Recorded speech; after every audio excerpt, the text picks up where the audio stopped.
세상에 살면서 누군가를 죽이고 싶도록 미워해 본 적이 여러분에게는 있습니까? 잠을 자다가도 문득 그 사람이 떠올라서 벌떡 일어난 경험이 있습니까? 여러분이 살면서 절대로 용서할 수 없는 원수 같은 사람이 있었다면 그 사람은 누굽니까? 다윗에게는 세 종류의 적이 있었습니다. 블레셋과 사울과 아들 압살롬입니다. 블레셋은 국가 대 국가로서 전쟁을 해야 하므로 당연히 군대를 이끌고 장군으로서 전쟁에 임했습니다. 하지만 늘 다윗은 전쟁하면서 하나님께서 승리하게 해 주실 것을 기도했고 하나님은 그의 기도를 들어주셨습니다. 그러나 개인적으로 자신을 죽이려 했던 사울과 아들 압살롬에 대해서는 직접 싸우지 않고 피해 다니며 하나님께서 대신 싸워주시기를 기도했습니다. 오늘의 본문도 바로 그런 기도를 담은 시편 중 하나입니다. 요즘 유행하는 AI의 시편 35편의 설명을 부탁을 해봤더니 다음과 같은 답을 주었습니다. 읽어드릴게요. 시편 35편은 다윗이 자신의 적들에게서 하나님의 도움을 청하는 기도입니다. 다윗은 자신의 적들이 얼마나 잔인하고 불공평하게 행동하는지를 하나님께 호소하면서 하나님께서 자신을 위해 싸우고 승리하시기를 바랍니다. 다윗은 하나님께서 자신을 구원하시면 감사와 찬양으로 응답하겠다고 맹세합니다. 시편 35편은 우리에게도 교훈을 줍니다. 우리는 적들에게 복수하지 말고 하나님께 기도하고 의지해야 합니다. 우리는 하나님께서 우리를 위해 행하시는 일에 감사하고 찬양해야 합니다. 이것이 AI가 시편 35편을 설명해 준 내용입니다. 이제 학생들뿐 아니라 많은 목회자들도 이 AI를 통해서 설교를 다운받아서 전하는 그런 시기가 다가오지 않은가 생각해 봅니다. 다만 제가 하는 해석과 다르지 않은 설명이었으면 분명합니다.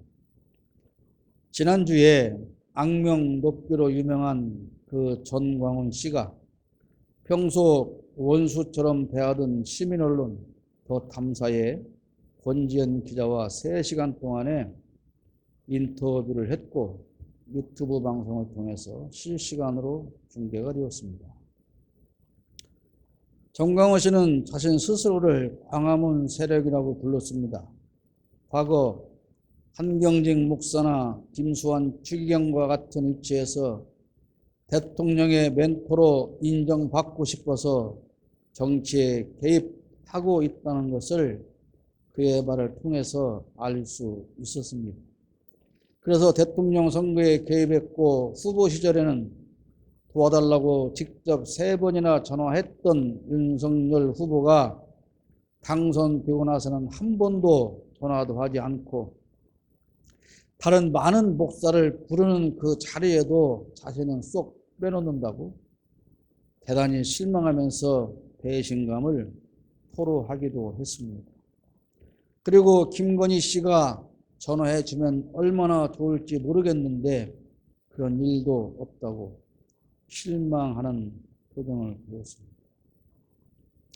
그리고 김정환 목사와 김삼환 목사는 자주 대통령을 만나지만 옛날에 한경직 목사나 김수환 추기경과 같은 지도력은 없다고 하면서 여의도 순복음교회 이영훈 목사와 장경동 목사도 대선은 물론이고 여당의 전당대회 때 김기현을 당대표로 밀기 위해서 힘을 합했다 그런 말도 공개적으로 했습니다. 자기는 대통령의 멘토로서 인정받지 못하고 김장환과 김삼환 목사와 사이비 종교인 천공보다 못한 대접을 받는 것에 대해서 상당히 서운해하는 것을 알 수 있었습니다. 어쩌면 그런 감정을 대통령실에 전달하기 위해서 이런 인터뷰 자리를 만들지 않았는가 하는 짐작도 해보게 됩니다. 저는 그 일부를 보면서 우리가 아는 것보다 훨씬 많은 목사라는 사람들이 그들과 함께하며 그들 주위에 모여 있다는 사실을 알게 되었습니다. 저는 지난주 설교에서 악인과 함께하지 말라는 제목으로 말씀을 드렸습니다.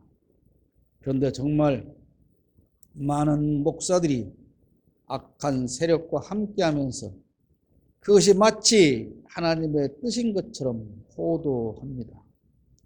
전광훈 씨는 성령께서 김기현 장로가 여당 대표가 될 것이라고 계시해 주셔서 그를 밀기로 했는데, 그래서 불러서 그런 것을 알려주며 대화를 하고 있는 중에 김기현이 무슨 말 때문에 그랬는지는 모르지만 화를 내면서 나도 알 만큼 아는 사람입니다. 그러면서 자리를 박차고 나가서 자신은 삐쳤다. 그런 말도 합니다. 다른 목사들은 김기현이가 당대표 될 거라는 계시를 못 받았는데 자기만 받았다고 합니다. 그러니까 자칭 선지자인 거겠지요. 지난번 대선 때는 국가혁명당인가 하는 당을 만들어서 전 자유총연맹 총재를 지낸 김경재 씨를 그때도 하나님께서 대통령이 될 사람으로 계시해 주셨으니 당신이 우리 이 국가혁명당에서 대통령 출마를 하면 당신은 반드시 대통령이 될 것이다. 하나님이 나에게 그렇게 계시해 주셨다. 그렇게 말을 했고, 그래서 이 속없는 김경재 씨는 국가혁명당의 대통령 후보로 대통령 선거에 나서게 되었는데, 이 사람을 자기가 만든 당에 하나님의 계시라고 대선에 출마하게 해놓고 전광훈 자신은 정작 윤석열을 지지하고 선거운동을 하는 그런 짓을 했지요. 전광훈에게 계시로 보여주는 그 하나님은 과연 어떤 하나님인지 참 궁금합니다. 어제도 서울 집중집회에 참석해봤는데 광화문 한 기탱에서 성령집회라는 이름으로 모여있는데 제가 보기에는 50명도 안 모입니다.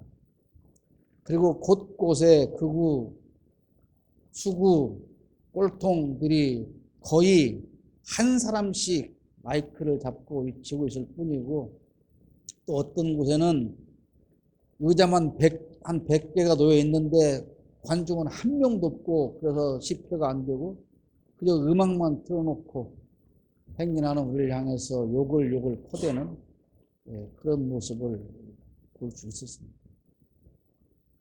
사람들이 이제는 진실을 알아가고 있는 것이죠. 기독교 지도자로 가장하고 목사로 가장하여 자기들의 이득을 챙기기 위해서 하나님을 팔고 예수를 팔아먹는 기독교 장사꾼들이 하나님 자녀의 수많은 영혼을 노략질하며 우리의 원수가 되었습니다. 다윗을 쫓는 블레셋처럼, 사울처럼, 압살롬처럼 저들은 우리를 향해서 악마가 들려준 무기를 들고 무섭게 달려들고 있습니다. 국민이 뽑아준 대통령이 국민을 해하려고 함정을 파고 달려듭니다. 7절에 그들이 까닭없이 나를 잡으려고 그들의 그물을 웅덩이에 숨기며 까닭없이 내 생명을 해하려고 함정을 팠사오니 그렇게 말씀하고 있습니다. 물론 해하려고 달려드는 쪽에서는 분명한 이유가 있다고 할 것입니다. 얼마 전 분신한 노동자는 유서에서 자기는 열심히 노동하고 노조 활동한 것밖에는 없는데 공갈 협박죄를 적용해서 수사당하는 것이 억울하다고 밝히며 소중한 목숨을 스스로 버렸습니다. 정권을 탈취하여 1년이 지나는 동안 국민으로서 이유 없이 당하는 일들이 한둘이 아닙니다. 그뿐 아니라 왜 그렇게 나라에 손해되는 일만 골라서 하며 국민을 힘들게 하는지도 알 수가 없습니다. 오늘 간다고 했는가요? 일본 후쿠시마의 도쿄 전력에서 운영하다가 지진으로 무너진 원전에서 흘러나오는 오염수를 바다에 무단 방류하겠다는 일본의 현장을 우리 시찰단이 방문해서 시찰하겠다고 합니다. 뭐 1박 2일 한다고 하더니 12시간씩 회의를 해서 그 얻어낸 합의한 것이 뭐 기간을 5박 6일로 늘렸다라고 자랑을 하는데 5박 6일 가서 보면 뭐하고 5년 6개월을 가서 보면 뭐합니까? 아무것도 할 수 있는 것이 없는. 그들이 시찰하고 오면 일본의 무단 방류에 동의하는 결과만 만들어질 것입니다. 일일이 우리를 원수처럼 취급하여 해하려고 하는 짓들에 대해서 나해라고 비판하는 것도 이젠 지겹기까지 합니다. 그러나 우리는 저런 무도한 권력에 대해서 싸워 이길 힘이 없습니다. 그저 앉아서 욕하고 비난하고 광장에 모여서 외치는 것 말고는 직접 맞서 싸울 방법도 힘도 없습니다. 그럼 어떻게 해야 할까요? 그저 무기력하게 앉아서 저들의 발에 밟히고 탄압당하면서 희망 없는 삶을 살아야 할까요? 그렇지 않습니다. 이렇게 우리의 힘으로 적과 맞서 싸울 수 없을 때 우리를 도우시는 분은 전능하신 하나님입니다. 잠언 16장 9절에 사람의 마음으로 자기의 길을 계획할지라도 그 걸음을 인도하시는 이는 여호와시라고 말씀하고 있습니다. 사람이 그 어떤 일을 계획하고 밀어붙여도 성사시키는 분은 오직 여호와 하나님이십니다. 예수파리 장사꾼들과 온갖 사이비 이단과 무당들이 힘을 합해서 무도한 정권을 만들고 연장하고 자기들 배를 채우기 위해서 무슨 수단과 방법을 다 동원해도 하나님께서는 저들의 무도함을 두고 보지 않으실 것입니다. 하나님께서 반드시 막을 것입니다. 그렇기 때문에 우리는 하나님의 도우심을 기도해야 합니다. 2절 말씀에 방패와 손방패를 잡으시고 일어나 나를 도우소서 했습니다. 하나님은 우리를 향해 달려오는 원수를 창으로 막아주십니다. 그뿐 아니라 직접 창을 들고 적을 공격해서 우리를 보호하시고 도우십니다. 3절에도 창을 빼사 나를 쫓는 자의 길을 막으시고 또 내 영혼에게 나는 내 구원이라 이르소서 그렇게 말씀하고 있습니다. 원수들은 우리를 공격하기 위해서 점점 더 세력을 키우고 힘을 모읍니다. 창세기 6장 4절에 보면 당시에 땅에 네피림이 있었고 그 후에 하나님의 아들들이 사람의 딸들에게로 들어와 자식을 낳았는데 그들을 용사다. 그 사람을 네피림이라고 한다. 그런 말씀이 있습니다. 이 말씀에서 하나님의 아들들과 사람의 딸들을 어떤 존재로 해석해야 하는가에 대해서는 오늘 말씀드리려고 하지 않습니다. 다만 오늘의 시대 상황에 맞춰서 해석한다면 교회가 정체성을 버리고 비기독교나 사이비 이단 무당들과 손잡고 거대한 힘을 가진 권력을 만들어냈다는 뜻입니다. 일제강점기 시대에는 교회가 신사참배를 결의하고 일제에 붙어서 우리 국민을 탄압하는 일이 일어났고 해방 후에는 한경직 목사 등이 주동해서 그들을 서북 청년단이라는 괴물 집단으로 만들어서 여순 사건, 제주 4.3 사건 등을 주도하고 민간인을 마구잡이로 학살하는 만행을 일렀습니다. 이른바 반공운동으로 독재 정권을 만들고 연장하는 데 거대한 네피림과 같은 힘을 발휘했던 것입니다. 박정희 군사 독재 정권 시절에도 전군 신자화 운동이라는 이름으로 군대에 교회를 세우고 병사들을 자유롭게 교회에 가게 하는 조건으로 유신 헌법을 찬성하며 박정희 정권을 연장해 주었습니다. 앞에서 말한 네피림을 탄생시킨 세력 중 하나님의 아들이라고 표현된 존재가 있는데 이들을 타락한 천사로 해석하는 학자들이 많이 있습니다. 그렇다면 요즘 말로 하면 하나님의 아들은 타락한 극우 기독교와 같은 존재라고 해도 과언은 아닐 것입니다. 타락한 한국 기독교는 특히 보수 정권과 손을 잡았습니다. 언론도 그들과 함께 합니다. 그리고 마치 네피림처럼 거대한 힘을 가지고 약자를 탄압하고 악한 권력을 직격하고 있습니다. 그래서 그렇게 하지 않은 노무현, 문재인 정부와 각을 세우고 심지어 빨갱이요 간첩이라고 선동하고 있습니다. 어제 어떤 사람이 우리가 행진하는데 큰 마이크를 혼자 들고 우리를 향해서 돌진하며 분노에 차서 있었습니다. 야, 이 개들아, 대체 윤석열이가 잘못한 게 뭐냐? 그러면 막 정말 우리가 볼 때 그 사람은 분개해서 우리를 용서할 수가 없는 그 표정과 그 눈빛으로 우리를 향해서 분노하는 그런 모습을 볼 수가 있었습니다. 우리가 다 아는 것처럼 현재 윤석열 정부에서는 그 도가 지나칠 만큼 교회가 검사 독재 정권과 손을 잡고 거대한 네피림 세력을 만들어서 국가를 통치하고 있습니다. 우리의 힘으로는 이들의 무도함에서 벗어날 수 없습니다.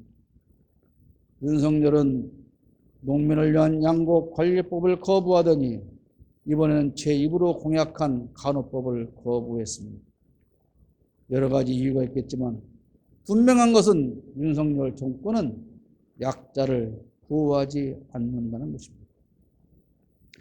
기업과 노동자가 대립하면 기업의 편을 듭니다. 의사와 간호사가 대립하면 당연히 의사의 편을 듭니다. 강자와 약자가 대립할 때 항상 약자는 같이 짓밟고 강자의 편을 들어줍니다. 그래서 약자와 서민을 보호하는 법은 만들지 않거나 야당에서 그런 법을 만들어도 거부해버립니다. 12.9 참사로 인한 희생자 가족을 외면합니다.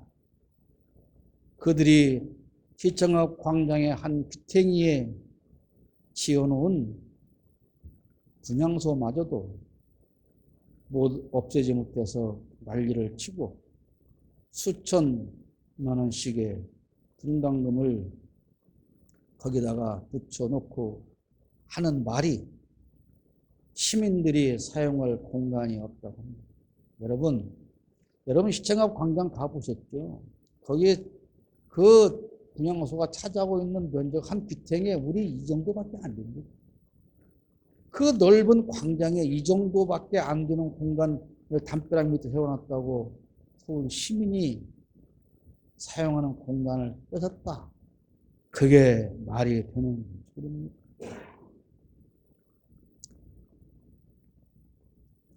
대출 받아서 겨우 전셋집 한 칸 얻어서 살다가 사기꾼에게 그 보증금 다 뺏기고 길거리로 쫓겨나도 절대로 신경 쓰지 않습니다. 재벌과 기업의 세금을 깎아주고 그래서 모자라는 돈은 영세업자와 서민에게서 뜯어갑니다. 자신들의 권력 유지와 호사스러운 삶을 위해서는 국민의 세금을 물쓰듯 합니다. 원고에 없는 얘기 잠깐 하고 가겠습니다. 전기료가 올랐지 않습니까? 여러분, 한전은 뭐 하는 회사일까요? 한전이 전기를 만드는 회사입니까? 한전은 전기를 만드는 회사가 아니고 발전소에서 전기를 사다가 파는 회사입니다. 유통회사입니다. 전기를 유통하는 회사가 한전입니다. 물론 한전 그 자회사로 발전소가 있기도 합니다. 정부, 남부, 동부, 서부. 그리고 민간 발전소들도 엄청 많습니다. 그 발전소에서 만들어진 전기들을 전력거래소라는 것을 통해서 삽니다. 근데 전력거래소에서 한전에서 전기를 사올 때 값을 매기는 기준이 있어요. 전기를 만들기 위해서 터빈을 돌리기 위해서는 뭔가 연료가 필요하지 않습니까? 가스도 있고 물도 있고 뭐 석탄도 있고 요즘 뭐 펠릿도 있고 원자력도 있고 많이 있죠. 그런데 그 많은 연료를 떼서 전기를 생산하는 회사 중에서 가장 연료 값이 높이 들어가는 회사를 기준으로 합니다. 그러니까 가스를 뗀 회사에서 전기 1kg 만드는 1,000원이 들었고, 석탄 떼는데 600원이 들었고, 목재 펠릿 떼는 500원이 들었고, 그렇게 한다면 어디가 제일 비싸요? 가스 1,000원이 제일 비싸지 않습니까? 그럼 가스를 떼는 발전소에서 1kg 만드는 1,000원이 들었구나. 그러면 우리가 1,000원 줄게. 그 제일 높은 값을 기준으로 해서 사오기 때문에 1,000원 들은 회사도 1,000원, 500원 들은 회사도 1,000원, 300원 들은 회사도 1,000원, 그렇게 사오는 거예요. 그러면 어디가 이익을 봅니까? 민간 발전사가 떼돈을 버는 거예요. 그런데 그 전기를 국민에게 팔아야 되기 때문에 비싸게 팔 수가 없어요. 비싸게 팔아요. 그런데 뭐라 그럽니까? 문재인 정부가 원전을 없애서, 여러분, 문재인 정부 5년 동안에 원전에서 생산된 전력량이 더 늘어났습니다. 앞으로 향후에 더 짓지 않겠다는 것이었지 중단한 게 아니에요. 근데 그렇게 뒤집어 씌우고 그렇게 거짓말을 밥 먹듯이 하면서 국민을 탄압하고 속이고, 그리고 자신들의 그 권력을 유지하기 위해서 1년밖에 안 된 그 대통령실에 또 리모델링 한다고 천정에 그 그림 그리는 거 보십시오. 완전히 무당들의 집, 신당의 천정에 있는 그림, 그것을 그린다고 또 얼마나 많은 돈을 들였으며 또 한쪽에서는 얼마나 많은 돈을 빼쳐먹었겠냐, 그런 말이에요. 국민만 보고 가겠다는데 국민을 보고 때려 죽이려 가는 건지 잡아 죽이려 가는 건지 모르지 않습니까? 우리는 그래서 하나님께서 우리를 대신해서 싸워주시기를 기도해야 합니다. 5절 말씀에 그들을 바람 앞에 겨와 같게 하시고 여호와의 천사가 그들을 몰아내게 하소서. 악인은 거대한 권력을 가지고 영원히 그 권력을 유지하려고 합니다. 현재 윤석열 정권도 수단과 방법을 가리지 않고 독재 정권을 연장하려고 온갖 음모를 다 꾸미고 있습니다. 그러나 그들의 이런 악한 음모를 깨고 저들을 몰아내실 분은 오직 전능하신 하나님 한 분뿐입니다, 여러분. 하나님께서 그들의 눈을 어둡게 하시고 그들의 길을 미끄럽게 하셔서 넘어지게 하시고 천사가 뒤쫓아가서 징벌하도록 하실 것이라고 6절에 말씀하고 있습니다. 그들의 길을 어둡고 미끄럽게 하시며 여호와의 천사가 그들을 뒤쫓게 하소서. 그리고 그들이 우리를 해하려고 파놓은 함정에 자기들이 빠지게 될 것입니다. 항상 드리는 말씀이지만 우리가 전혀 예측하지 못한 그 시기에 우리가 전혀 알지 못하는 그런 방법으로 하나님은 우리를 대신해서 싸우시고 저들을 반드시 멸망시킬 것입니다. 8절 말씀의 멸망이 순식간에 그에게 닥치게 하시며 그가 숨긴 그물에 자기가 잡히게 하시며 멸망 중에 떨어지게 하소서. 개인적으로도 우리를 괴롭히는 악한 세력들은 있습니다. 아무런 까닭 없이 우리를 음해하고 모함하는 사람들도 있습니다. 저들이 왜 그러는지 우리는 알지 못합니다. 개인적으로만 그런 것이 아닙니다. 국가라고 하는 거대한 권력이 오늘 까닭없이 선량한 국민을 짓밟고 탄압하고 있습니다. 다윗은 까닭없이 사울로부터 공격받고 도망다니는 피곤한 삶을 살아야 했습니다. 그보다 더 억울한 삶이 없었습니다. 그러나 다윗은 그때마다 하나님께 기도했습니다.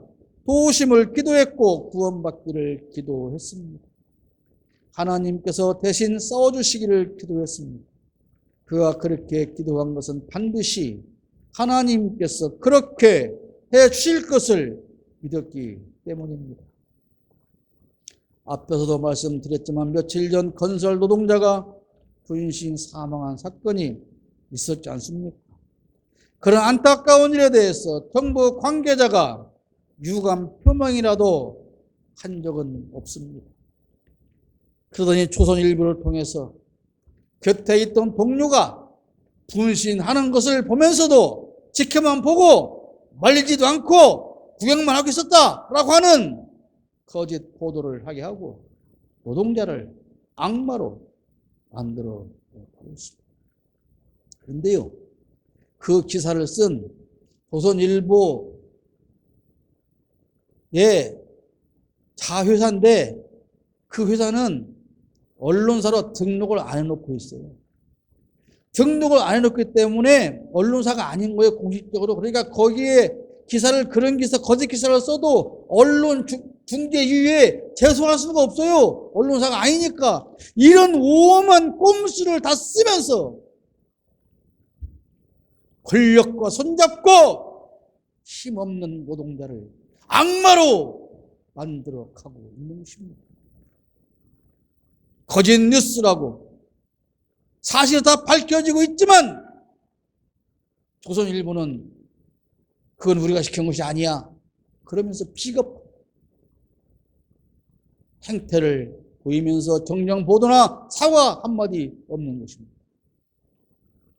정부와 대통령과 검사와 언론과 극우 기독교가 한 몸이 되어서 선량한 국민을 폭도로 몰아붙이고 함정에 빠뜨리기 위해서 구덩이를 파고 또 파고 또 파고 있습니다. 여러분, 그러나 결국은 그들이 파놓은 그 커다란 구덩이에 자신들이 빠져 죽을 것입니다. 그들이 피워놓은 그물에 결국은 자기들이 걸려 들고 말 것이라고 저는 분명히 믿고 저들에게 경고합니다. 왜냐하면 하나님께서 그렇게 하실 것이기 때문에 그렇습니다. 지금 저들은 자기들이 들어갈 무덤을 파고 있습니다. 반드시 자기들이 빠져서 망하고 말 것입니다.